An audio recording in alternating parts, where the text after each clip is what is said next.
রাহাত আলী শাহ মাজার মসজিদে সোহাদায়ে কারবালা মাহফিল অনুষ্ঠিত পীর মুরিদি নবী করিম সাল্লাল্লাহু আলাইহি ওয়াসাল্লামের আমল থেকেই শুরু। দড়িভেলানগর প্রতিনিধি সোহরাফ হোসেন সুন্নি আল কাদেরী, ছয়ফুল্লাহ কান্দি শাহেন শাহ রাহাত আলী মুজাররাদি রহমতুল্লাহ আলাইহির দরবার মসজিদে পবিত্র সোহাদায়ে কারবালা উপলক্ষে এক আধ্যাত্মিক আলোচনা ও দোয়া মাহফিল অনুষ্ঠিত হয়েছে। মাহফিলে প্রধান বক্তা হিসেবে মূল্যবান বয়ান পেশ করেন বিশিষ্ট ইসলামী চিন্তাবিদ মাওলানা মুফতি জামাল উদ্দিন আত-তাহেরি। বিশেষ বক্তা হিসেবে উপস্থিত ছিলেন মাওলানা মুফতি হারিছ আল কাদেরী।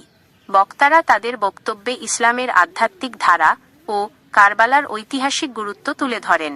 তারা বলেন, পীর মুরিদি বা আধ্যাত্মিক বায়াতের এই সিলসিলা কোনো নতুন বিষয় নয়, বরং এটি স্বয়ং নবী করিম সাল্লাল্লাহু আলাইহি ওয়াসাল্লামের আমল থেকেই শুরু হয়েছে।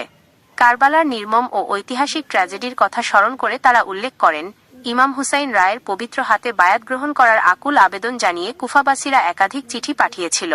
কিয়ামত বা মহাপ্রলয় প্রসঙ্গে আলোচনা করতে গিয়ে বক্তারা পবিত্র হাদিসের উদ্ধৃতি দিয়ে বলেন, মহরম মাসের 10 তারিখে আশুরার দিন, পবিত্র জুমাবার শুক্রবার আসরের পর এবং মাগরিবের মধ্যবর্তী সময়ে এই পৃথিবী ধ্বংস বা কিয়ামত সংঘটিত হবে। তবে এটি ঠিক কত সালে হবে সে প্রসঙ্গে নবী করিম সাল্লাল্লাহু আলাইহি ওয়াসাল্লাম নির্দিষ্ট কোনো সাল উল্লেখ করেননি। মাহফিলে প্রধান মেহমান হিসেবে উপস্থিত ছিলেন ছয়ফুল্লাহ কান্দি ইউনিয়নের নায়েব সাহেব মোহাম্মদ হেলাল।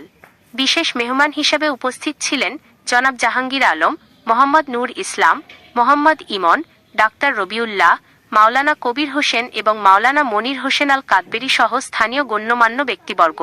কারবালার হৃদয় বিদারক ও ত্যাগের আলোচনা শেষে দেশ, জাতি ও মুসলিম উম্মাহর কল্যাণ কামনা করে পবিত্র মিলাদ কিয়াম ও বিশেষ মোনাজাতের মাধ্যমে মাহফিলের সমাপ্তি ঘটে।